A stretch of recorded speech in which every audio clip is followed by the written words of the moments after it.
Kisah akan berfokus pada seorang bernama Makoto Misumi. Diceritakan dia telah mengalami beberapa kali reinkarnasi, tapi kejahilan para dewi menghambat sedikit misinya untuk berbisnis, dan kini ambisinya untuk menuju ke kota Akademi Rothsgard semakin membuatnya semangat. Setelah sampai di kota Obit, meski mengeluh kecapean, tapi nggak apa buatnya daripada harus ketahuan para dewi dan dijahili lagi. Dia berniat mencari penginapan biasa, tapi pesan dari Tomoe dan Mio membuat ajudannya khawatir. Di tempat lain, Tomoe dan Mio sendiri nampak berdiskusi karena masakan Mio dianggap berbahaya karena terbukti dapat meracuni anggota. Dia yang gak pernah memasak kari, bisa-bisanya bereksperimen menggunakan biji langka zamrud lunak. Tomio pun mengingatkan jika bahan-bahan yang digunakan itu bukanlah bahan makanan yang bisa dimakan oleh makhluk sembarangan. Meski mengaku sebagai pengendali api, tapi saat ditantang Tomio untuk memanggang roti dan yang terjadi,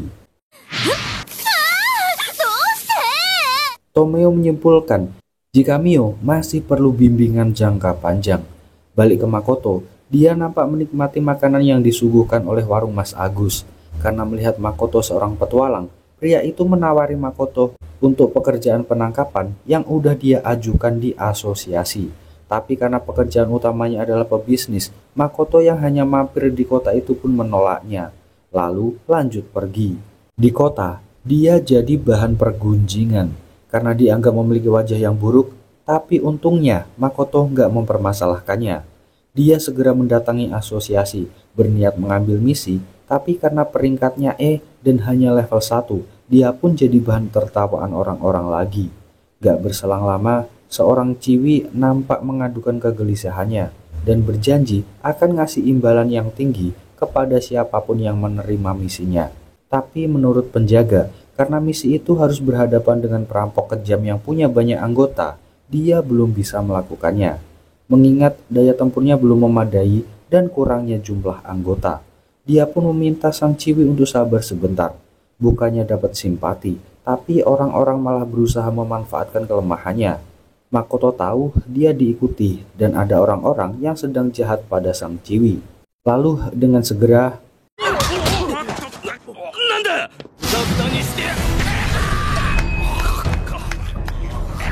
melihat orang itu terluka, Makoto meminta izin untuk menyembuhkannya. Dia memperkenalkan diri sebagai Kuzunoha, seorang pedagang yang sedang berkelana. Sambil berterima kasih, dia memperkenalkan diri sebagai Rana dari desa Tapa. Dan temannya ini adalah manusia serigala bernama Eto. Mereka segera diajak Makoto untuk pergi. Di jalan, dia menanyakan tentang bulan di kastel hancur yang akan menyergap. Sambil menangis, dia menceritakan jika desanya kini telah luluh lantah akibat perbuatan mereka. Bersamaan dengan sadarnya Eto, Makoto kini memutuskan untuk mengantarkan mereka berdua kembali ke desa. Dengan cara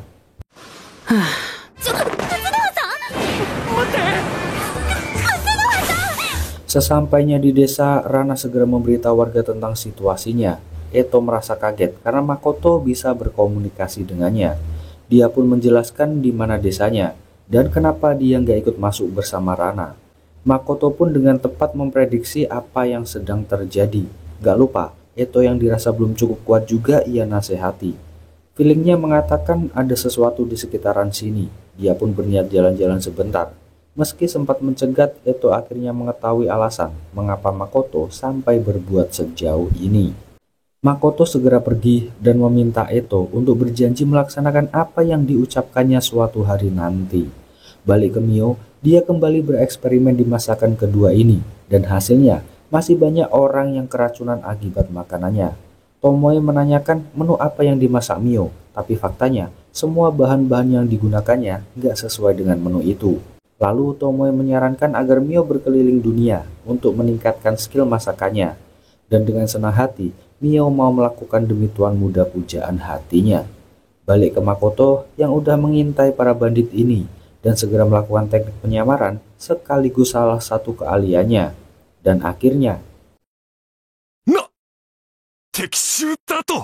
meski nggak mau mencampuri urusan manusia, tapi kali ini dia memutuskan untuk membantu mereka. Hingga akhirnya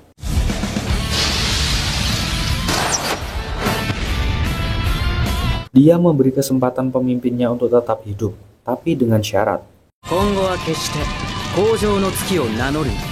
Eto hanya memberi syarat pada Rana jika Makoto lah yang menolong mereka. Sementara Makoto nampak telah kembali ke kota dan ajudannya telah berhasil mendapatkan penginapan untuk mereka berdua. Selain itu, dia juga ngasih info jika para pahlawan telah mendapatkan perlindungan dari kerajaan Limia dan kekaisaran Grotonia. Sepertinya hanya Makoto yang dipaksa hidup sederhana. Makoto mengingat mungkin saja ada pahlawan lain di kehidupan sebelumnya dan menantikan pertemuan dengan mereka. Kejadian balik ke beberapa hari sebelum Makoto berteleportasi.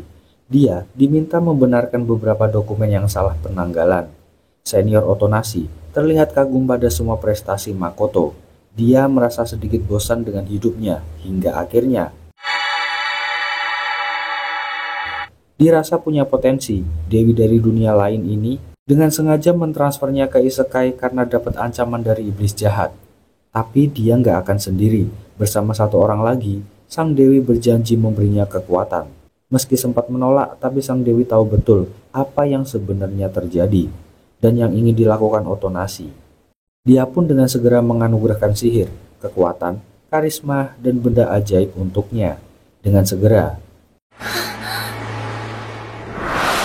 di kerajaan Limia, prajurit ini nampak berlutut di hadapan raja yang malah suuzon pada Dewi. Tiba-tiba,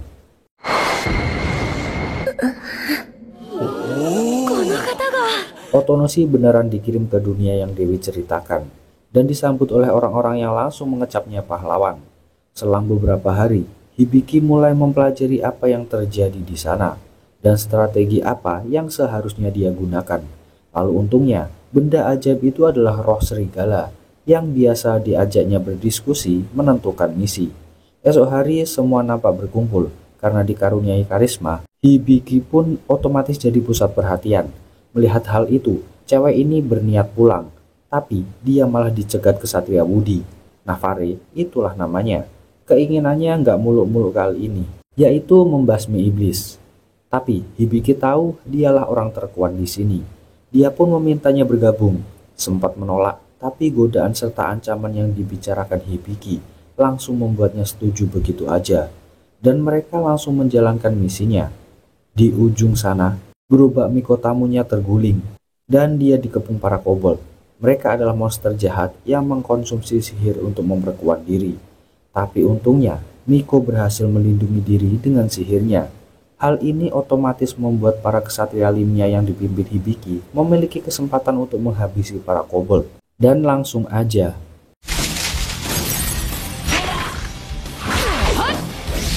tapi sayang, keraguan-raguan Hibiki menimbulkan perkara. Merasa bersalah, dia segera membangkitkan energi dan menghabisi semua kobold yang ada. Melihat kejadian barusan, Chia yang merupakan Miko dari Lord meminta izin untuk bergabung dengan party Hibiki. Berdasarkan beberapa pertimbangan, hal itu nggak langsung mereka setujui. Tapi setelah dimotivasi Hibiki, dia pun menerima Chia untuk bergabung dengan timnya. Dan hasilnya, mereka selalu menang saat melawan para monster. Tapi saat bertemu monster laba-laba ini, mereka nampak kesulitan. Track recordnya juga mengerikan. Terbukti dari tim yang sebelumnya nggak ada yang berhasil bertahan hidup. Dan segera, lalu saat Navarre pede bisa melukainya, yang terjadi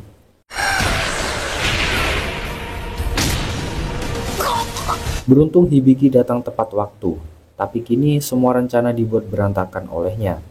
Dan Hibiki yang tertangkap berhasil melukainya. Meski akhirnya dia sendiri sampai nggak sadarkan diri. Saat siuman, dia tenang karena teman-temannya ternyata selamat semua. Dia pun berjanji akan mengalahkan laba-laba itu lain kali. Flashback bentar. Saat di mana murid ini terlihat dibully oleh beberapa temannya. Tomoki namanya. Dia terlihat nggak suka berada di dunianya sekarang. Dia pun berharap bisa ke isekai dan memulai hidup baru. Dan tiba-tiba,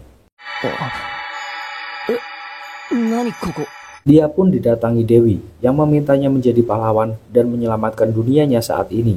Dia berjanji akan diberikan pendamping, kekuatan super, bisa terbang, kemampuan mengalahkan iblis, dan mata sihir pemikat. serta satu kemampuan spesial, yaitu nggak akan mati saat malam hari, tapi hanya efektif saat bulan menampakkan diri. Tentu aja Tomoki menyetujui, tapi dengan syarat Sang Dewi merubah penampilan sesuai keinginannya, dan dia pun dikirim ke Gritonia bertemu dengan Lily, sang putri, yang langsung mengenalkannya pada Guinevere, ksatria terhebat yang ia punya. Takjub karena baru melihatnya, Tomoki nggak bisa menahan sikapnya. Tapi untungnya mata sihirnya bekerja dengan baik, hingga Guinevere pun takluk padanya. Sang putri pun segera mengajaknya ke tempat peralatan sihir. Setelahnya dia dipersilahkan untuk istirahat. Sementara Lily rupanya mendapat laporan dari ilmuwannya tentang sihir yang dipunyai Tomoki.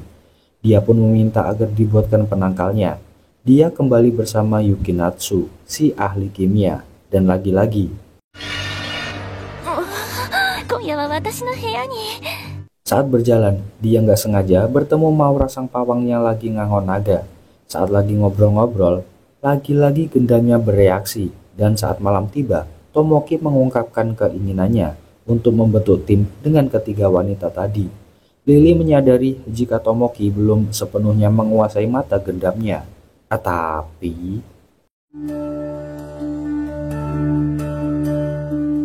di tempat lain, Makoto malah ciuman dengan sang monster laba-laba yang telah berubah jadi manusia. Itu dia Cis rekapan kali ini.